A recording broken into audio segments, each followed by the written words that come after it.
Inside Armada, au cœur de l'événement, avec Radio Sensation, du 5 au 16 juin. Bonjour, rebonjour, de retour sur les quais de la Seine, on se situe rive gauche, je vous le rappelle, si vous voulez venir nous rendre une petite visite à 2 pas de la métropole Rouen-Normandie, mais aussi pas très éloigné, aussi vous allez comprendre pourquoi dans un instant, des nouveaux locaux de Paris-Normandie, vous êtes dans la confidence, pour vivre pleinement cette Armada 2019, 7e édition. Ça fait 30 ans que vous avez peut-être rendez-vous parmi les plus anciens pour vivre cette grande fête des 3 mâts. Il n'y a pas que des 3 mâts, mais il y en a quand même beaucoup et c'est pour ça qu'on vient un petit peu. Et donc on poursuit nos plateaux, radio, télé, tout au long de ces 10 jours de fête. Ça est ouvert officiellement puisqu'aujourd'hui c'est lancé, même si on était déjà là hier. Et pour vous proposer ce programme, eh bien, on s'est associé. Radio Sensation, que vous connaissez bien sûr, et puis le Club de la Presse et de la Communication de Normandie. Alors pourquoi, et on va le développer très vite dans un instant, c'est parce qu'il y a plus qu'un point commun, notamment sur la sensibilisation qui peut être faite en direction des plus jeunes. Sensibilisation à travers ateliers, appréhension des médias, compréhension des médias, et pourquoi pas en faire des futurs journalistes ou des communicants, puisque au sein du Club de la Presse et de la Communication de Normandie, vous avez ces 2 collèges, les journalistes et les communicants, et donc je suis très heureux et enchanté d'accueillir 2 représentantes. Tout d'abord Dorothée Bruyemont. Bonjour Dorothée, représentante du Collège des journalistes, également secrétaire du Club de la Presse. Et puis, on y reviendra tout à l'heure, également journaliste JRI, journaliste reporter d'images chez Paris Normandie. Bonjour Dorothée. Bonjour Michel. Merci d'être avec nous. Et puis Karine Soyer, qui est également administratrice du Club de la Presse et de la Communication de Rouen, pour le collège cette fois-ci communicant, et puis qui dirige également une belle agence qui s'appelle Heureux qui communique. Ah, on sent déjà la communication. Bonjour Karine. Bonjour Michel. Alors, on va essayer de se partager le temps, mais vous avez le droit de vous couper, vous êtes entre vous, pour nous parler de ce Club de la Presse qui a 15 ans. Je ne dirais pas qu'il le fête spécialement sur l'Armada, c'est une occasion de pouvoir le fêter parce qu'il y aura d'autres événements, mais le Club de la Presse et de la Communication de Normandie a 15 ans et donc il y a des informations dont on a besoin sur sa composition, sur ce qu'il fait au quotidien. Donc 15 ans d'existence, et il était de la Normandie dès le départ, il était réunifié dès le départ le club ? Alors bien sûr que non, le Club de la Presse était avant tout au Normand, même si on travaillait aussi beaucoup avec ce qu'on appelle aujourd'hui l'ex-Basse Normandie. Avec le rapprochement des régions et l'élection d'Hervé Morin, bien évidemment, il nous semblait tout à fait logique de fonder qu'un seul et grand club de la presse et de la communication normand. Alors, au niveau des journalistes, vous imaginez bien qu'en 15 ans, tout a changé, le métier a énormément changé. Et donc, le Club de la Presse, les missions du Club de la Presse aussi, afin d'accompagner au mieux donc, les journalistes du territoire.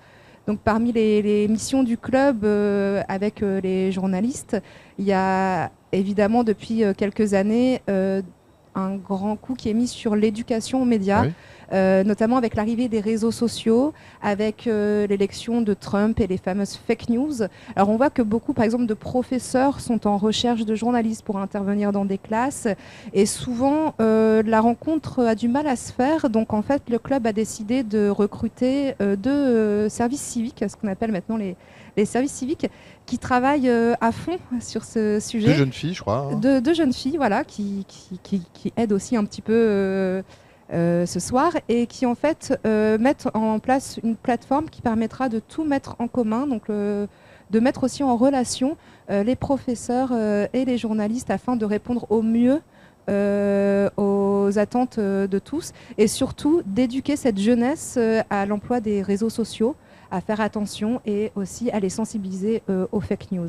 Oui, parce que le monde évolue énormément, on va le voir un instant dans la communication, mais dans le journalisme aussi, c'est plus la même manière d'écrire, notamment quand on écrit sur les blogs, quand on écrit pour les web TV, tout ceci évolue énormément, et donc le but c'est de pouvoir donner la réalité du métier. J'allais presque dire d'être immergé quand on vient au club, c'est d'être en phase avec la réalité du métier de journaliste, c'est donner des informations aux journalistes, mais c'est aussi de sensibiliser les nouveaux en disant voilà notre métier qui parfois sur des événements montre le journaliste qui est pas toujours bien aimé de ses lectorats, mais je ne sais pas si ce sont des raisons justifiées. En tout cas, il faut aussi le prendre en considération pour évoluer, parce que le métier doit bouger. Oui, parce que même si l'image du journaliste est aujourd'hui écornée, on l'a vu à travers les gilets jaunes, à travers plusieurs manifestations, ou même les hommes politiques aujourd'hui s'en prennent aux journalistes. Oui, parce que contrairement à Karine, on ne fait pas de la communication, donc à la limite, si on ne nous aime pas, c'est peut-être qu'on fait bien notre travail. Mais faut sensibiliser surtout aux jeunes au fait que nous, on a quand même une déontologie, on répond à certaines règles, ce qu'on ne voit pas forcément sur des blogs ou alors avec des éditorialistes qui donnent leur avis.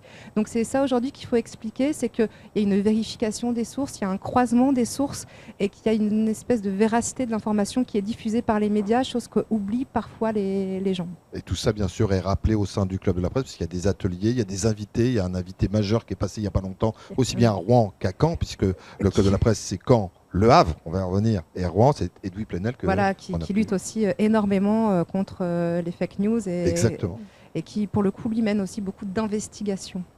Karine Soyer, les communicants au travers le club, c'est quoi c'est une part importante, je sais, du nombre des adhérents, mais c'est aussi des tas d'animations, d'activités qui intéressent à la fois les communicants. Là aussi, on surfe sur le domaine de l'innovation.